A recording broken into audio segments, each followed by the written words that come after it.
Արգել է հայրենակիցներ, բարի երեկո, օգտվելով առիթից, որ խցանումներով և հանրային տրանսպորտով տաքսիով այս պարագայում վերադառնում եմ տուն, ասացի մի քանի բան ձեզ հետ կիսվեմ, ժամանակ չկորցնենք։ Եվ այսպես Նիկոլ Փաշինյանը այսօր ևս ազգային ժողովում ճամարտակում էր այն մասին, որ աչքին ամենտեղ երևում են հանրապետականները, քաղաքական օրակարգ էր փորձում ձևավորել այնինչ քննարկման թեման իրականում հիշեցնեմ կառավարության գործունեության հաշվետվություններ։ Եվ ինչպես երեկ ասացի, այնպես էլ այսօր Նիկոլ Փաշինյանը, քանի որ ձախողված է իր կառավարության գործունեությունը նաև սոցիալ-տնտեսական ոլորտում, փորձում էր շահարկումներով, թեման շեղելով, կապիկություններով, իր ձիշովի կայֆավատներով փոխել թեման։ Աչքին ամենտեղ հանրապետականներ են երևում։ Այսօր ևս խոսելով ուժեղ Հայաստանի հերթական հանրահավաքի մասին, նա հանրապետական էր տեսնում, շաբաթներ առաջ, երբ որ 18-ամյա աշակերտի Դավիթ Մինասյանի հետ կապված խայտառակ միջադեպը արձանագրվեց իր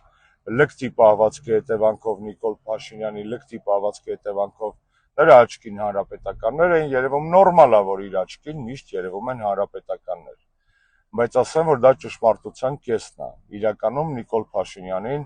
հետապնդում են, հետապնդելու են նաև, եթե չասեմ նախ եւ առաջ, 5000 անմեղ զոհված, իր պատճառով զոհված, նահատակված երեխաների հոգիները, մեր երիտասարդների հոգիները, որոնք նահատակվեցին Նիկոլ Փաշինյանի կողմից բերված, սարքված պատերազմի արդյունքում եւ որոնց արյունը նա շարունակաբար ջուր է դարձնում այս վերջին 5.5 տարիների ընթացքում։ Նիկոլ, քեզ հետապնդում են ոչ թե հանրապետականները, այլ իրականում քո պատճառով մեր նահատակված զինվորականների, մեր հայրենակիցների հոգիները։ Ինչ վերաբերում է կառավարության գործունեության ծրագրի հաշվետվությանը, ապա հիշեցնեմ նաև, որ կառավարությունը ձախողել է ոչ միայն արդյունաբերության, գյուղատնտեսության, ինչպես երեք նաև խոսեցինք, սոցիալական ոլորտներում, այլ նաև արտաքին պարտքի, ուղղակի ներդրումների եւ բազմաթիվ այլ ոլորտներով։ Նիկոլ Փաշինյանը փորձում է օրինակ իր կառավարության ծրագրի թղթային տարբերակի մեջ սղացնել այն փաստը, որ Հայաստանում չկան, գրեթե չկան ուղղակի արտաքին ներդրումներ։ Նա կառավարության ծրագրում փորձել է որպես արտաքին ներդրում փաթեթավորել պետությանը տրված վարկային միջոցները, այսինքն այն ինչ որ պետությունը իմ ձեր երեխաների եւ թոռների հաշվին, պետությունը ասելով այս դեպքում ցավոք Նիկոլ Փաշինյանը վերցնում է պարտքով, որպեսզի մեր երեխաները եւ թոռները վճարեն այդ հսկայական գումարները, այսինքն այսօրվանից մսխում է ոչ միայն մեր անցյալը, մեր ներկան, այլ նաեւ մեր երեխաների եւ մեր թոռների ապագան, նա թղթով դա ձևակերպում է որպես ներդրում։ Հիմա վերցրեք օրինակը ձեր ընտանիքի վրա։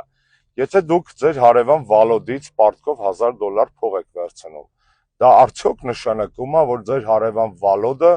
ձեր ընտանիքի մեջ $1000 ներդրում է կատարել։ Ոչ, դա նշանակում է, որ դուք փող եք վերցրել եւ այդ փողը պիտի վերադարձնեք։ Վալոդը ոչ մի ներդրում ձեր ընտանիքի բարեկեցության եւ ապագայի մեջ չի կատարել։ Նա ձեզ պարտքով փող է տվել։ Այս սա է Նիկոլ Փաշինյանի ձախողված ներդրումային քաղաքականության ամենակենցաղային ու ամենացայտուն օրինակը։ Դրա փոխարեն նա տարաբնույթ վալոդներից վերցնելով այդ փողը եւ մսխելով Հայաստանի իր ներքին քաղաքական առաջնահերթությունների, ասֆալտների, ատկատների, պարգևավճարների եւ այլ պոպուլիստական եւ կոռուպցիոն սխեմաների մեջ ավելացրել է 2.5 անգամ գրեթե 8 տարիների ընթացքում մեր արտաքին պարտքը։ Նիկոլ Փաշինյանը նաև իր այսօրվա ճամարտակություններով փորձում էր մոռացության տալ մեկ այլ կարևոր եւ աղաղակող գործոն։ Հայաստանի դիրքերը բոլոր միջազգային անկախ հետազոտական զեկույցներում նահանջել են, այդ թվում տնտեսական զարգացման ցուցանիշներով։ Վերցրեք օրինակ Heritage Foundation-ի համաշխարհային հռչակ ունեցող այդ ուղեղային կենտրոնի վերջին զեկույցը, որտեղ Հայաստանի ամենաթույլ, նախ Հայաստանը դասվում է մասնակի ազատ տնտեսությունների շարքին, ինչը ինքնին արդեն վատ է, որովհետև անգամ Սերժի ժամանակ Հայաստանը մի քանի տարի եղել է ազատ տնտեսությամբ երկիր ըստ միջազգային վարկանիշների, բացի դրանից միջազգային փորձագետները արձանագրել են, որ Հայաստանում ամենաթույլ կետը, որը խանգարում է ներդրումներին եւ տնտեսական զարգացմանը,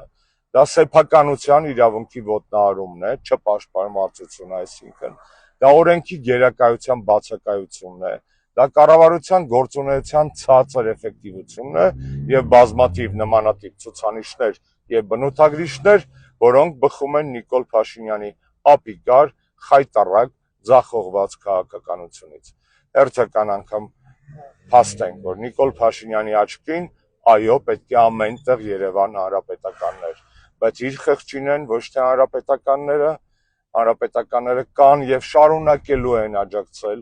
բոլոր ազգային ուժերին, մեր հայրենակիցներին, քաղաքական միավորումներին, որոնց հետ ունեն ազգային միասնական օրակարգ, նախ եւ առաջ Նիկոլ Փաշինյանի իշխանազրկման օրակարգը։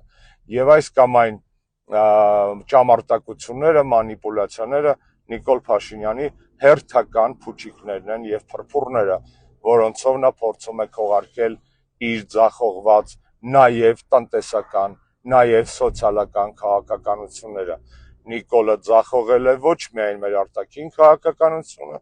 ոչ միայն մեր անվտանգային քաղաքականությունը, այլ նաեւ երկրի սոցիալ-տնտեսական զարգացումը։ Հիշում եք 18 թվականին ասում էր կախարդական փայտիկ ունեմ եւ տնտեսական հեղափոխություն եմ անելու։ Ոնց որ թե Նիկոլը հերթական անգամ կներեք բառիս համար օգտագործելով իր իսկ բառապաշարը թքել է այդ իսկ փայտիկի վրա։ Ցավոք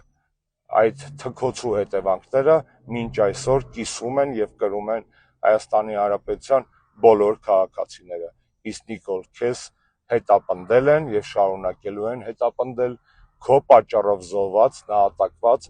քո նախկին կնոջ ասած հանուն ոչնչի մահացած, քո իշխանության օրոք, որպեսզի քեզ իբր չասեն դավաճան, թե պետք է շարունակում ենք ասել դավաճան այդ հազարավոր տղաների հոգիները եւ դու երբեք հանգիստ չես լինելու եւ կապ չունի թե այդ կամ այն պահին ծամածառություններիդ համար ինչ մկանախմբեր ես աշխատացնում,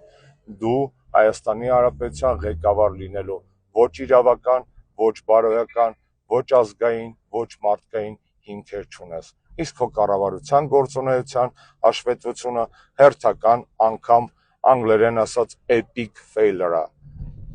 Կհանդիպենք։